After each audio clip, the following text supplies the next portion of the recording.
Hai Sobat Aneka, selamat datang di podcast 4A. Ali, Ayu, Alia, dan Ari.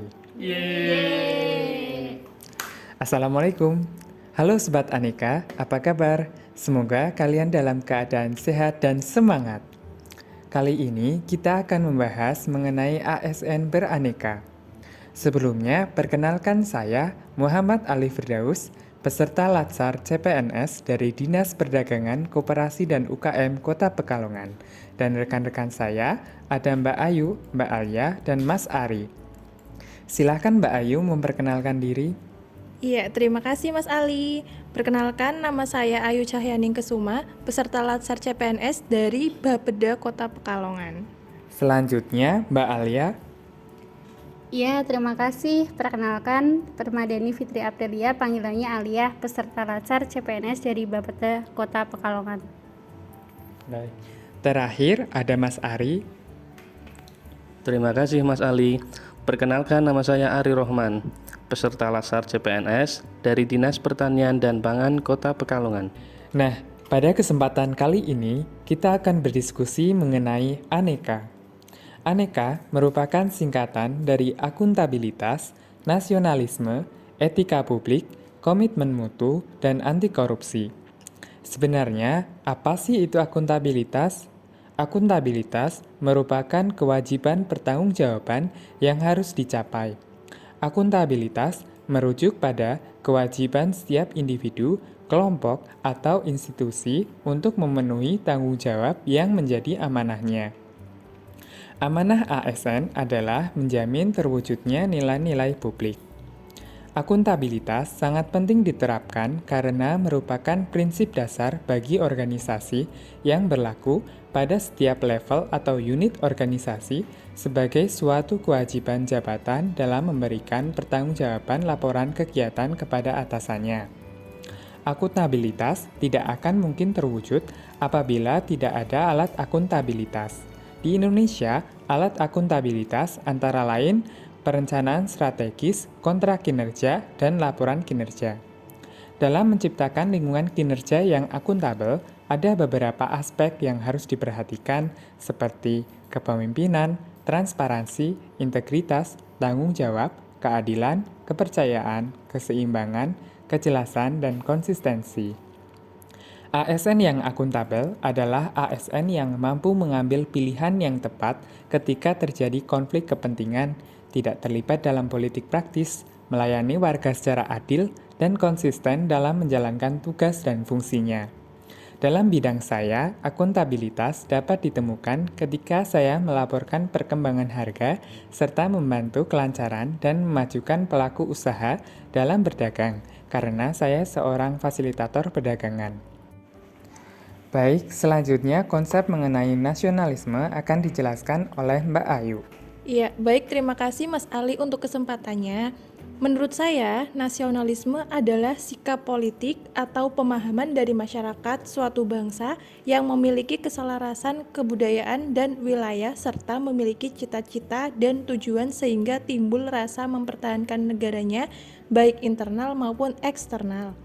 ASN harus memiliki sikap nasionalisme yang kuat, memiliki kesadaran sebagai penjaga kedaulatan negara, menjadi pemersatu bangsa, mengupayakan situasi damai di seluruh wilayah Indonesia, dan menjaga keutuhan NKRI. Sikap nasionalisme yang dapat diterapkan ASN salah satu contohnya adalah taat beribadah sesuai dengan agamanya masing-masing. Hal ini sebagai wujud mengamalkan sila dalam Pancasila. Selain itu juga, di era pandemi seperti ini, kita juga wajib mematuhi prokes yang berlaku agar persebaran virus corona dapat ditekan dengan maksimal. Oh ya, di lingkungan kerja kami setiap pukul 10 pagi, semua pegawai wajib menyanyikan lagu Indonesia Raya dengan sikap sempurna sebagai wujud cinta tanah air. Oh gitu, terima kasih penjelasannya Mbak Ayu. Selanjutnya, konsep mengenai etika publik akan dijelaskan oleh Mbak Alia. Iya, terima kasih Mas Ali. Sebelumnya saya mau menjelaskan dulu nih pengertian dari etika publik. Etika publik adalah refleksi tentang standar atau norma yang menentukan baik atau buruk, benar atau salah perilaku, tindakan, dan keputusan untuk mengarahkan kebijakan publik dalam rangka menjalankan tanggung jawab pelayanan publik. Kita kan sebagai aparat pemerintah sudah selayaknya menjadi pejabat publik yang wajib menaati prosedur atau tata kerja dan peraturan yang telah ditetapkan. Kita juga wajib mengutamakan aspirasi masyarakat serta peka terhadap kebutuhan masyarakat. Karena sebagai ASN harus menyadari bahwa jabatan publik adalah amanah yang harus dipertanggungjawabkan. Nah, ini kalau bisa saya contohkan, kalau untuk etika publik bisa dengan pemberian pelayanan secara hormat dan cermat serta memberikan informasi secara benar dan tepat kepada publik. Lalu bisa juga memberikan layanan kepada publik secara jujur, tanggap, cepat, dan santun. Selain itu juga bisa dengan menjalankan tugas secara profesional sesuai SOP dan tidak berpihak dan menciptakan lingkungan kerja yang non-diskriminatif. Mungkin itu dulu yang bisa saya jelasin. Terima kasih. Baik, terima kasih penjelasannya Mbak Alia. Selanjutnya, konsep mengenai komitmen mutu akan dijelaskan oleh Mas Ari. Terima kasih Mas Ali atas waktunya. Saya akan menjelaskan sedikit tentang komitmen mutu. Komitmen mutu merupakan pelaksanaan pelayanan publik dengan berorientasi pada kualitas hasil. Dipersepsikan oleh individu terhadap produk atau jasa berupa baik atau buruknya hasil layanan publik. Pelayanan publik harus mengutamakan efektivitas dan efisiensi, sehingga harapannya pelayanan publik dapat berjalan dengan cepat dan dengan hasil yang baik kepada masyarakat yang membutuhkan layanan publik, sehingga masyarakat akan puas dengan layanan publik yang dihasilkan. Berikut adalah penerapan komitmen mutu pada pelayanan publik. Pertama, kita harus ramah pada saat melakukan pelayanan publik dengan cara menyapa dan memberi salam kepada masyarakat. Kemudian, tidak membeda-bedakan kepada siapa kita melakukan pelayanan publik. Kemudian yang terakhir, melakukan pelayanan publik sesuai standar operasional prosedur atau SOP yang telah ditetapkan, sehingga pelayanan tidak berbelit-belit. Demikian Mas Ali.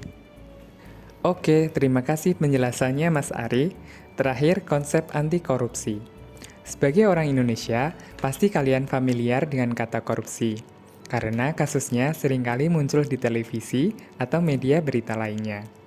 Anti korupsi merupakan sikap menolak dengan tegas tindakan korupsi.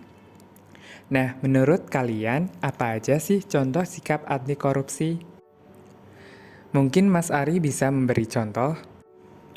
Oke, menurut saya, kita harus mempunyai sikap dasar anti korupsi, yaitu sikap jujur. Jujur secara umum ialah dengan selalu berperilaku dan berkata jujur. Kemudian, jujur dalam melaksanakan tugas dan kewajiban sebagai ASN. Kalau dari Mbak Alia gimana? Kalau di lingkungan kerja saya bisa dicontohkan dengan tidak menerima gratifikasi dari pihak manapun. Dengan begitu kan kita sudah menerapkan anti korupsi. Dari Mbak Ayu mungkin ada tambahan? Ya baik, kalau menurut saya contoh sikap anti korupsi adalah dengan datang ke kantor tepat waktu. Kita sebagai ASN memiliki peran untuk melayani publik. Dengan tidak korupsi waktu, maka kualitas dalam pelayanan kita akan semakin lebih baik. Jadi, itu ya contoh beberapa sikap anti korupsi. Oke, begitulah diskusi podcast 4A. Semoga podcast kali ini bermanfaat untuk teman-teman semua. Kiranya cukup sekian dulu dari kami. Sampai jumpa di lain waktu.